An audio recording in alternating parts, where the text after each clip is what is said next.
wore black and I wore white. He would always win the fight. Bang, bang. Shot me down. Bang, bang. I hit the ground. Bang, bang. That awful sound. Bang, bang. My baby.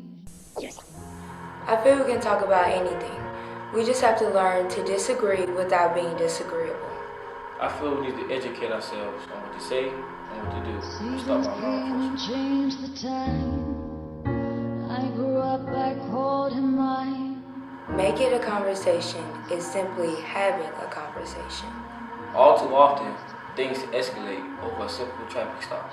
During this series, we're going to learn from police officers and members of the community. We're going to put ourselves in their shoes, and they're going to put themselves in our shoes. Bang, bang, shot me down, bang, bang. I hit the ground, bang, bang. That awful sound, bang, bang. My baby shot me. One of the first things we have to do is make conversation in our own community. The first time you heard of someone being shot by police, how did you feel? Heartbroken. Heartbroken? Curious. Does that make you worry? Yeah, it made me worry a lot. Anybody else? I felt confused because like, what was the point of doing it and you didn't know who the person was? And you didn't know anything else. I think it's other alternatives to using deadly force. So you're afraid to walk down the street? Sometimes when it's dark. So if you encountered a police officer and you walked down the street by yourself, how would you feel? I walk to a lighted area so I can see it. Why is that? So they can see me too and think I don't got nothing on me. I'm just tired of reading about people dying over simple stuff. What was your reaction when you first heard about the shooting? I mean, it's sad because you can't like go where you need to go or like wherever you want to go, like hang out with friends and stuff like that. We can't really do that without thinking about that. How do you think the families feel?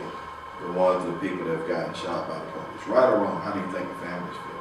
I think they feel hurt, like they losing somebody they love or something like that. I know they missing their son because they gone and never see him again till like. So if a police officer fears for his or her life, do you think the first thing they should do is reach for a gun, or should they try something else? They should try something else before they even reach for a gun. What about here in your town? Can you feel safe to just walk around, or Yeah. when you see a police car, what's the first thing that you do? Like if they about to stop, like or something like that. They nice at times when they be helping people, but the racist ones they be getting out of hand. Do you think it'll be good for us to start talking about things, us and the police, and so we can get a better understanding? Yeah. Okay. All right.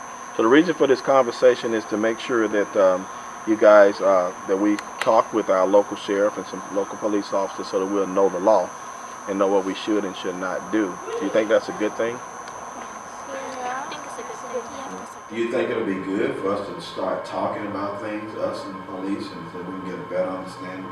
Yeah. That'd be good. What do you tell me why you think it'll be good? Like because like if we thinking something bad, they can tell us that it's not bad, that we thinking like on the wrong thing.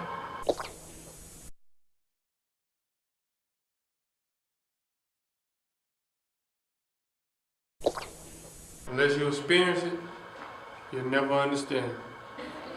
Get home safe. Make it a conversation.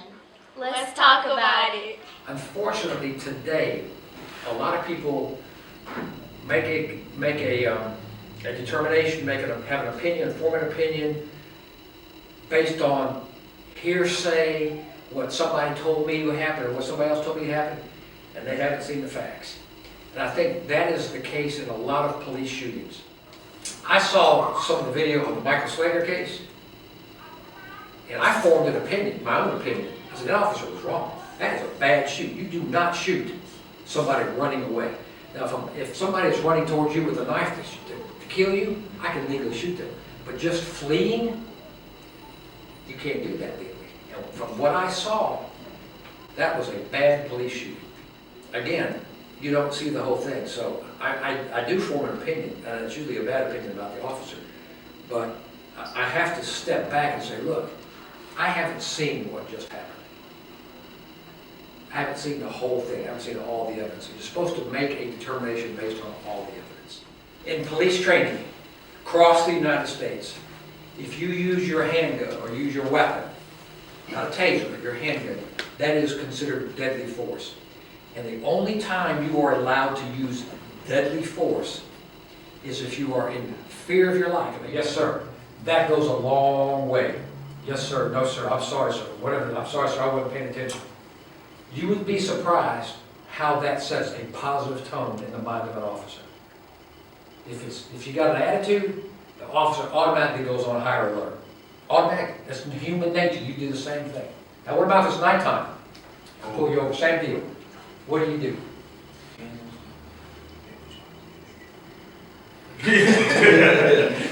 Now, here's what you do. Here's what you do. Now, you're not going to set a good tone if you go, hands up, don't shoot. That's not going to set a good tone.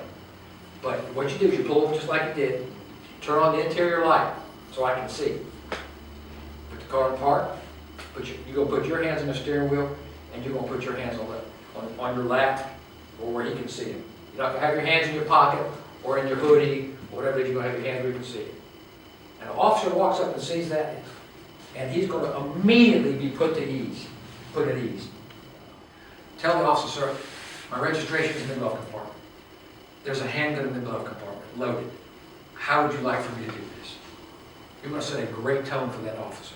So why do you think it's important to, as law enforcement, to kind of be around here in the teen center, around the teens?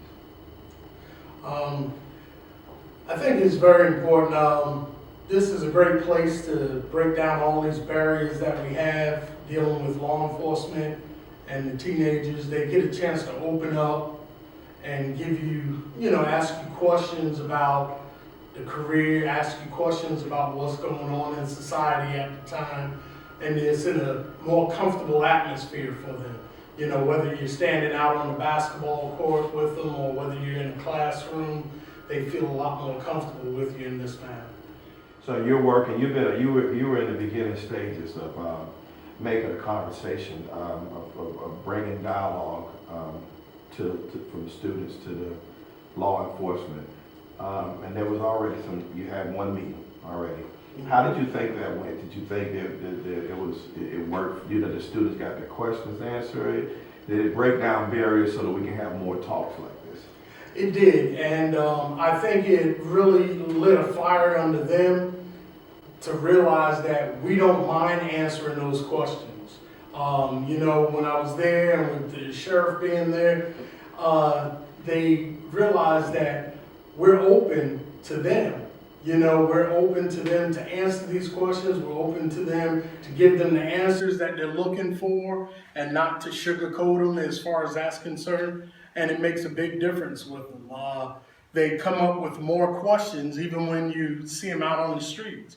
They don't mind coming up to you, asking you, if this was to happen, how do we handle this? I had an officer come up to me and he wasn't, he was real nasty.